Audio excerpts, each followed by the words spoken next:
Donc cette cérémonie se déroulera en 4 phases.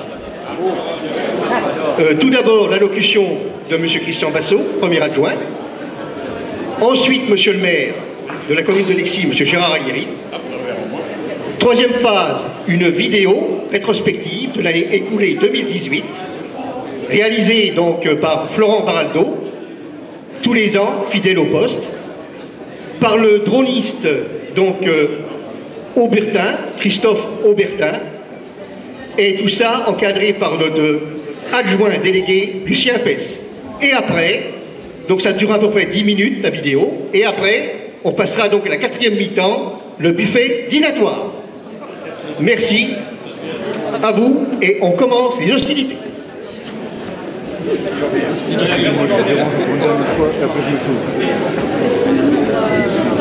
Moi je suis en prison. Non, c'est à moi de commencer la table.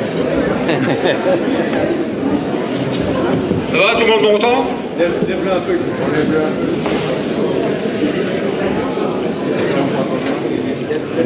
C'est bien, tout le monde m'entend là, au fond? Alors, mesdames, messieurs, chers Lexéennes, Lexéens, merci d'avoir répondu à mon invitation. Je tiens à remercier de leur présence, donc j'ai vu qu'elle est arrivée, notre sénatrice conseillère régionale Véronique Guillotin, notre conseiller régional Édouard Jacques, les conseillers départementaux, donc j'en ai vu 2, donc monsieur Serge Carly qui est également maire de Mont-Saint-Martin et Christian Ariès qui est président de la CAL. Les différents maires, conseillers municipaux, élus, représentants de la gendarmerie et des pompiers.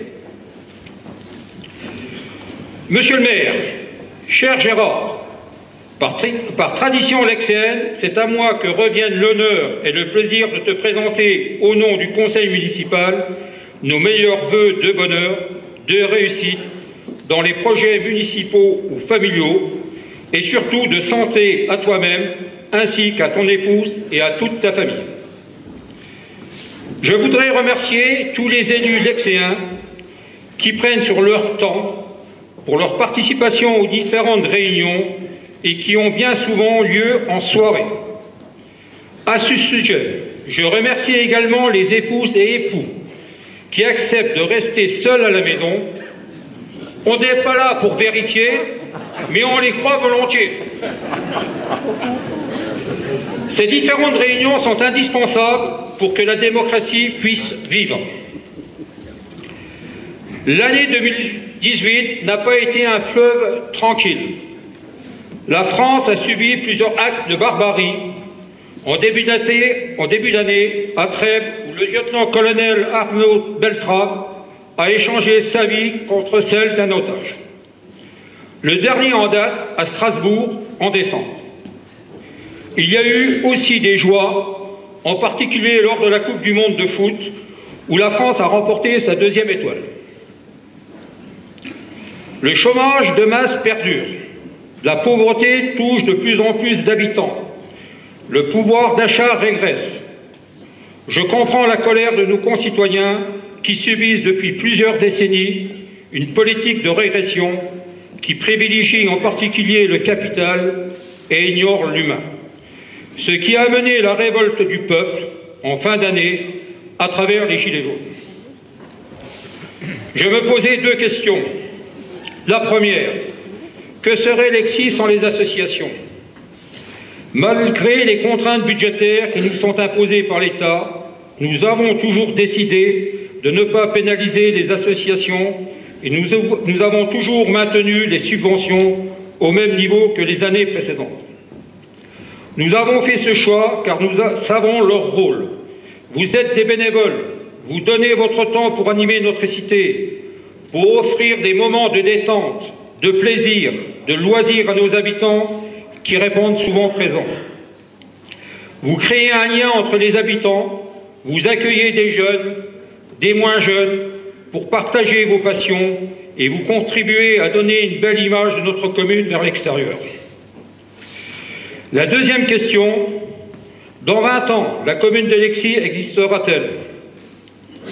La loi NOTRe, qui a permis le transfert de plusieurs compétences aux intercommunalités, Pour l'Exi en particulier, en novembre 2016, l'assainissement. Au 1er janvier 2017, le passage de l'Interco en communauté d'agglomération avec le transfert des recettes économiques. Et au 1er janvier 2020, la compétence eau qui sera transférée. Et pour couronner le tout, la disparition en principe, je dis en principe, de la taxe d'habitation en 2021. Ces faits nous conduisent inexorablement vers la disparition des communes. Il ne reste plus qu'à transférer la taxe foncière, qui est le seul levier financier des communes pour confirmer ces dires. Revenons un instant sur l'année 2018 à l'Exi, qui a vu la réalisation, entre autres, au niveau scolaire. Une nouvelle ouverture de classe à Jean Massé en septembre, après l'ouverture en 2017 de 2 classes, une à la maternelle et une à Jean Massé. Donc en 2 ans, 3 ouvertures de classe. La réfection complète des peintures extérieures du groupe scolaire Jean Massé. Et suivant un plan trisannuel établi, nous avons installé des tableaux interactifs au groupe Jean Massé. En 2019, les classes du Studal 1 seront équipées et pour terminer en 2020 par le Studal 2. Donc toute l'école primaire sera équipée. Au niveau du pôle enfance, un grand merci à toute l'équipe dirigeants, animateurs. Le centre de loisirs a accueilli environ 600 enfants lors des différentes sessions. Pour la première fois, a été organisé sur une période de 2 semaines un séjour camping qui a eu lieu à Otep en Belgique pour une quinzaine d'enfants. Avec ces différentes activités et sorties, ce centre de loisirs est très apprécié par les enfants. Au niveau de l'eau, bon, vous l'avez vu sûrement dans le RL, au niveau de la gestion de l'eau, où la 6e baisse consécutive du prix du mètre cube d'eau a été votée en décembre à 0,69. Sur cette période, le prix du mètre cube d'eau a baissé de 20%.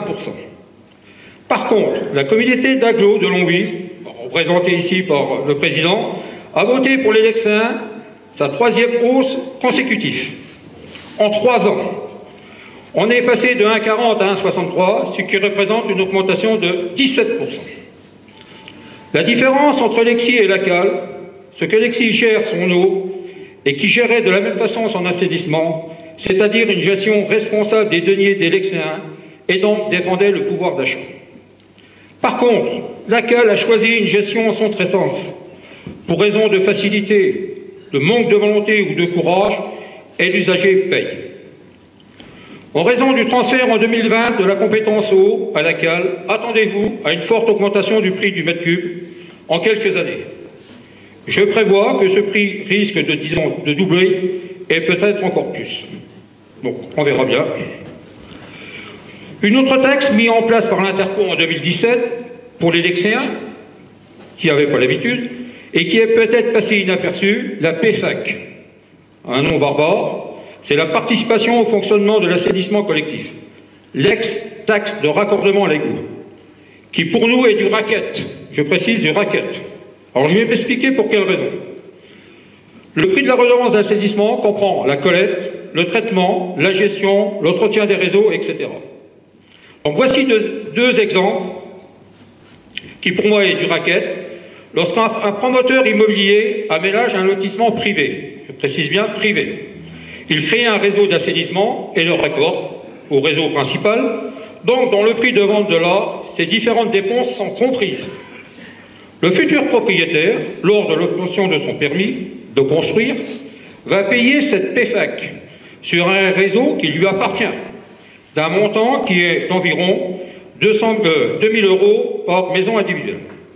Et en plus, il devra payer le coût de son raccordement. C'est normal, il fait des travaux. Alors le deuxième, c'est encore pire. S'il y a une création de logement dans une habitation existante qui est déjà raccordée au réseau, le propriétaire sera assujetti à cette PFAC, même s'il ne réalise aucun travaux d'assainissement. Ça, c'est formidable. Il crée 2 logements, on a eu le cas, hein. Il ne fait rien sur son réseau et il paye 2 500 €. Concernant les principaux travaux réalisés à l'Exi, la couverture d'un terrain de tennis avec un bâtiment très fonctionnel pour un coût de 460 000 €, ce qui permet à nos tennisman de pratiquer leur sport dans des conditions optimum et la gestion de la salle des sports est facilitée. La réfection complète de la rue du commandant Spic, les différents travaux ont pratiquement duré une année. Si ceux-ci ont créé des désagréments aux usagers, le résultat est exceptionnel, avec la valorisation du monument aux morts, situé place du 11 novembre, avec son éclairage tricolore, l'espace piétonnier autour de l'église et l'augmentation considérable des places de parking. Le coût de ces travaux avoisine le million d'euros. La réfection d'une partie de la rue des Vosges où un ascenseur a été réalisé pour essayer de limiter la vitesse. Au niveau développement économique, il y a eu une ouverture d'un contrôle technique et des boxes de stockage rue de Longwy. L'ouverture d'un garage au Kémen, création en cours de serres maraîchères rue de Longwy et l'ouverture d'une enseigne Darty sur la zone Leclerc. Enfin, voici quelques chiffres de la vie communale. La commune d'Excel poursuit son développement. La population municipale officielle calculée par l'INSEE est de 3 672 habitants au 1er janvier 2019. En réalité, c'est la population au 1er janvier 2016. Il y a toujours un décalage avec l'INSEE. Par rapport à 2017, nous avons enregistré 68 habitants de plus. Nous avons un taux de croissance annuelle de 2% en moyenne sur 10 ans sur le territoire de Longwy. C'est Lexy qui a eu la plus forte progression en habitants. Ce n'est pas dû au hasard, car la commune de Lexy, par son lieu géographique, par son environnement et surtout par sa fiscalité, continuera d'attirer les promoteurs immobiliers et les investisseurs économiques. Nous allons vers les 4000 habitants d'ici quelques années. En voici la preuve. En 2017, des permis de construire ont été délivrés pour 11 logements, maisons individuelles. En 2018, ce sont 84 logements, maisons individuelles, dont 65 pour le groupe Batichère, rue de Verdun.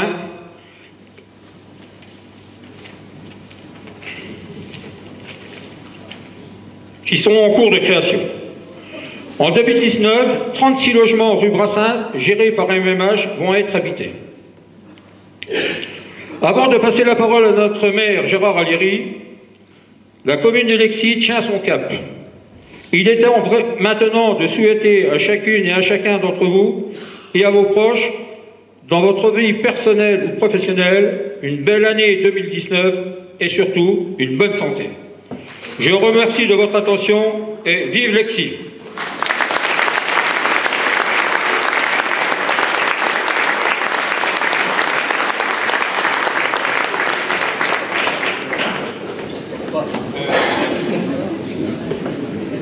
Le maire, donc handicapé d'une jambe, l'adjoint qui s'est brisé aussi une jambe cette année, donc nous avons intérêt à faire attention à escalader. Oui. Ça, je ne sais pas faire. Bon, arrête de m'engueuler. Hop là.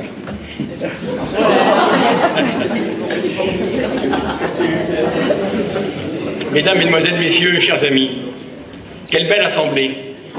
Quel bonheur de vous voir ici, ce soir, aussi nombreux et nombreux.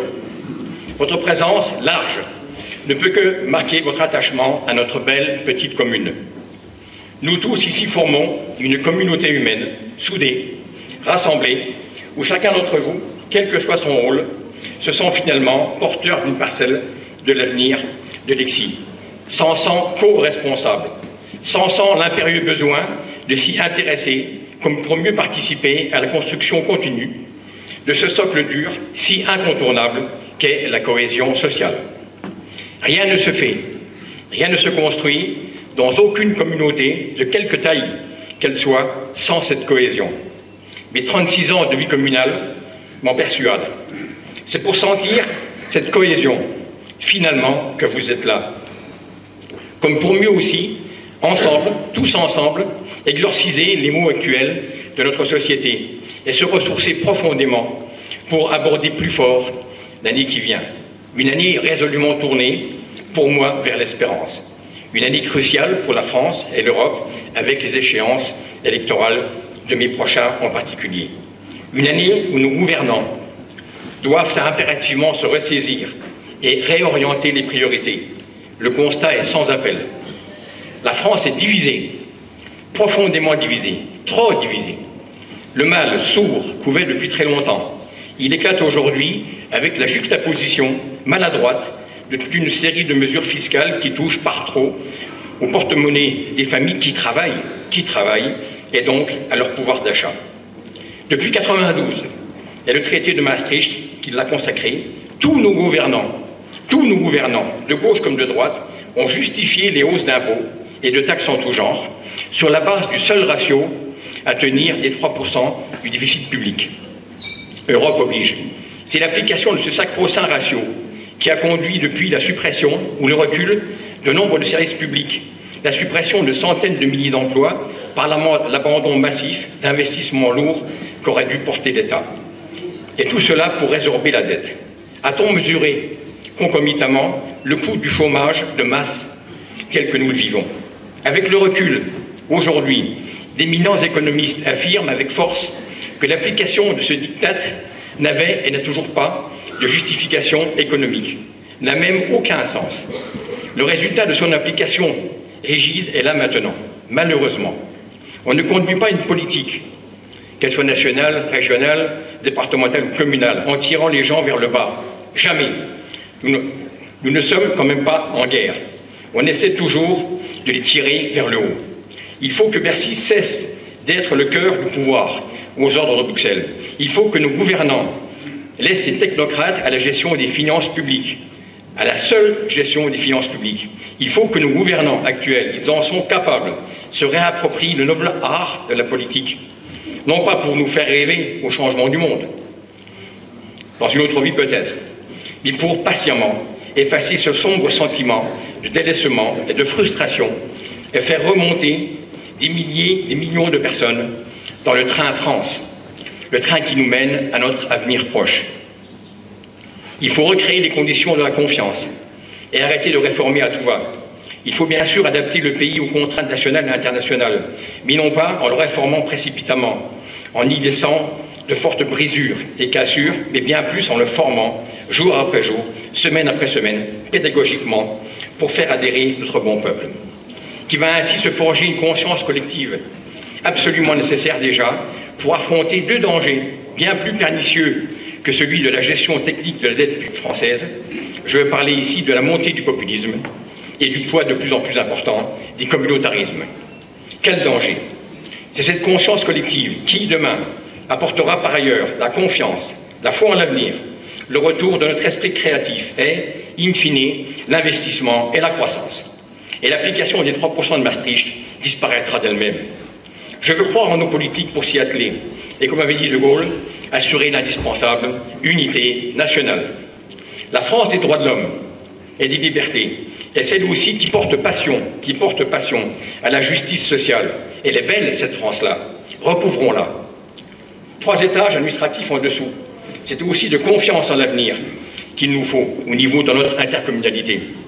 Dommage que par mimétisme avec Bercy, le président actuel gère les communautés d'agglomération non pas comme un président porteur d'une stratégie de développement, mais comme un chef comptable. Pas la peine de répéter à l'envi que nous sommes la seconde intercommunalité du département en nombre d'habitants, si ce n'est pour aussi peu faire. Le constat est là, amer. Nous n'avons pas besoin d'une intercommunalité de services, comme l'assainissement ou l'eau à partir de 2020, services que les communes géraient ou gèrent encore bien mieux seules. C'est bien le cas d'Exy, mais d'une intercommunalité de projets, de vrais et grands projets, qui mériteraient toute l'énergie des élus qui y siègent, sans s'arrêter au subalterne. Nous avons besoin, allons-y, je vais vous faire rire, d'un plan Marshall, pour redessiner des pans entiers de l'agglomération, hérités de la grande époque sidérurgique. Pans entiers, quasi abandonnés, comme l'espace de l'ancien prise unique par exemple, et qui ne rapportent donc plus rien à la collectivité. Il faut que la ville-centre redevienne attractive et crée de la richesse fiscale. Il faut attaquer ce sujet pour Longwy et d'autres villes de la vallée à la hussarde, façon Haussmann dans Paris, voici plus d'un siècle. Il faut arrêter d'attendre le temps qui passe, en comptant ses petits sous. Même si la ville-centre a gagné un peu d'habitants, elle continue malheureusement à se paupériser. Et nulle autre commune comme la nôtre n'a intérêt à voir cette situation ainsi se dégrader, car nous en paierons bientôt les conséquences. Ce plan Marshall, c'est bien sûr à l'intercommunalité à le soutenir fortement. Là est non seulement son rôle, mais son devoir. Le travail est colossal, car toutes les années perdues ne se rattrapent pas, mais ce travail serait tellement porteur. Pour le financer, il faudrait déjà que l'argent perçu par la communauté d'agglomération reste dans les poches de la communauté d'agglomération et ne soit plus en partie redistribué aux communes. C'est un véritable non-sens que Christian Bassot et moi-même dénonçons depuis 10 ans maintenant. L'argent ainsi thésaurisé, j'en suis sûr, aurait ainsi pu servir, par exemple toujours, à traiter la friche prise unique et des recettes fiscales dont tomberaient déjà, au lieu de laisser cet endroit, par exemple toujours, du centre-ville, si rebutant pour tout investisseur en particulier. Oui, Monsieur le Président Reyes, Longwy a besoin de ce plan Marshall, a besoin d'un coup de fouet porté par un gros emprunt dont le retour serait déjà quasi assuré. Ce ne sont pas les 50 000 € d'études que vous venez encore de financer pour relancer le commerce local qui le feront revenir. Ce sont les points d'attractivité, simplement gagnés par un environnement modernisé et une adaptation du bâti aux conditions de vie actuelles de nos concitoyens. Points d'attractivité qui pourraient permettre de surcroît par un effet ciseau, de baisser les impôts de la ville-centre et booster et l'économie de la ville et la ville. Encore faut-il s'y pencher et y croire. Ne pas y croire, une fois de plus, propos d'un ancien préfet, reconnaître que l'agglomération continue de perdre 1 an tous les ans. Constat qui n'est plus acceptable. Toutes les villes du fond de vallée ont été dessinées par la sidérurgie pour la sidérurgie. Il faut en changer très rapidement la lecture. Je sais que ce n'est pas vous qui ferez cette petite révolution, car vous méprisez l'emprunt. Et pourtant, Alexis, dès 1989, avec Christian Bassot, il s'en rappelle très bien, voici 30 ans maintenant, c'est le choix de l'investissement par l'emprunt que nous avons fait, avec les résultats que nul ne peut nier aujourd'hui. Une stratégie totalement opposée à la vôtre, totalement léthargique, qui vient de conduire sur ces 10 dernières années à la création de pas moins de 550 emplois sur Alexis, auxquels nous avons tous participé, logistiquement ou financièrement, ramenant ainsi le taux de chômage lexéen sous la barre des 6%, au début de l'Allemagne, et oui, alors qu'il est encore à plus de 9% au niveau national. Ramenant aussi, par corrélation, les aides versées par notre CCAS à peine 1 100 € sur 2018. Pour 3 800 habitants, vous mesurez l'importance du CCAS. Presque rien étant mieux, compte tenu du nombre de personnes ayant retrouvé un emploi quasi local. Avec l'arrivée, entre autres, de nouvelles enseignes sur les zones des Maragols à l'est et des Kémen à l'ouest, avec l'accord obtenu à Paris depuis décembre de fusionner les espaces commerciaux Leclerc, en remerciant ici notre député Xavier Paluskevitch pour toute sa contribution, avec l'arrivée prochaine, après 18 mois de négociation, d'une enseigne Grand Frais, sauf recours intempestif, avec l'ouverture de 4 000 m² de serres maraîchères qui vont produire à partir du printemps, avec les projets en gestation pour se réapproprier certaines friches industrielles du fond de vallée. Oui, je l'assure, le front économique lexéen va encore se renforcer en cette année 2019. Et oui, notre attractivité va suivre également. Attractivité forte, peut-être même trop forte sous certains aspects, car nous sommes la commune parmi les 21 communes d'agglomération qui a gagné le plus d'habitants entre 2006 et 2016, pas moins de 731 habitants de plus selon l'INSEE, qui ne sont sûrement pas venus sans raison et qu'il faut donc honorer de nos services aujourd'hui. Compte tenu des programmes en cours et de ceux de Batigère et MH en particulier, c'est sûr, nous allons dépasser les 4 000 habitants sous les 3 ans à venir. C'est demain. En ayant toujours à l'esprit de structurer l'espace urbain pour privilégier, j'y tiens, nous y tenons tous, la qualité de vie à la quantité d'habitants. Le taux de vacances de logement est au plus bas. Tout se vend et s'achète. Les droits de mutation n'ont ainsi jamais été aussi élevés, car l'activité immobilière bat son plein. Oui, Lexi vit, grâce à nos stratégies de porter l'avenir et non de faire de l'immobilisme, je le répète, dès 1989. Et les travaux suivent. Sur 2017 et 2018, ce ne sont pas moins de 5 millions d'euros d'investissements qui ont déjà été réalisés ou engagés, qui transforment radicalement notre belle petite cité. Ils sont en partie sous vos yeux, vous allez les voir tout à l'heure.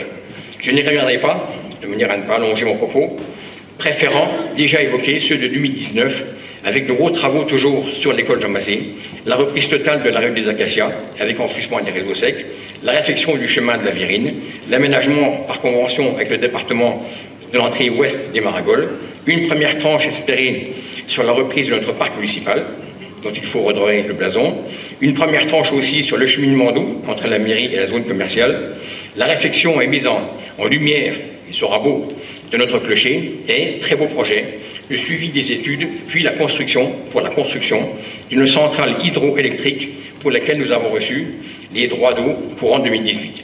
En continuant aussi à avancer sur nos projets nouvelle mairie et école maternelle.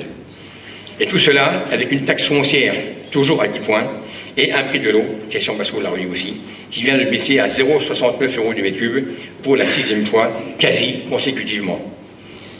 Que chacun sache bien ici que nous nous battrons pour défendre ces acquis communaux qui laissent une part non négligeable de pouvoir d'achat à nos concitoyens. Car la commune de France, raillée par les élites technocratiques parisiennes, attaquée de toutes parts depuis de trop nombreuses années maintenant, est toujours autant plébiscitée par ce bon peuple de France. Oui, je crois donc, demain, avec l'intelligence de nos dirigeants et le rôle indirect du mouvement des Gilets jaunes actuel, je crois que la commune devrait retrouver des couleurs. La commune de France, écoutez bien, faites ça, la commune de France est la moins coûteuse, la commune de France, Lexi des autres, la commune de France est la moins coûteuse et la mieux gérée des institutions républicaines. Elle est à la fois une école de la démocratie, le lien du bénévolat et le moteur de l'investissement. À l'inverse, tous les regroupements, surtout s'ils sont contraints, n'ont jamais fait que générer des dépenses supplémentaires, ralentir les projets et éloigner le citoyen des preneurs de décision. Ces quelques lignes que vous élus lycéens savourent ne sont pas de moi, mais extraites d'un rapport d'une commission ministérielle, apparemment cachée, du février 2016. Tout y est dit et nous donne force pour continuer à faire progresser notre belle petite commune, avec vous tous ici rassemblés. J'y crois tellement que j'y suis déjà totalement engagé, avec tous les élus de grande qualité qui m'entourent, dont mon premier adjoint, que je remercie pour sa parfaite loyauté. Avec les membres de notre personnel communal, nos délégués au CCAS, tous les bénévoles de nos nombreuses associations, tous les acteurs économiques ici représentés, je le pressens, nous allons dessiner une belle année 2019, pleine de belles réalisations, mais surtout d'espérance retrouvée en notre avenir. À vous toutes et tous ici présents, aux lycéennes et lycéens, je vous adresse mes vœux les plus sincères de bonnes et heureuses années. Vive la commune libre de Lexi, vive la France!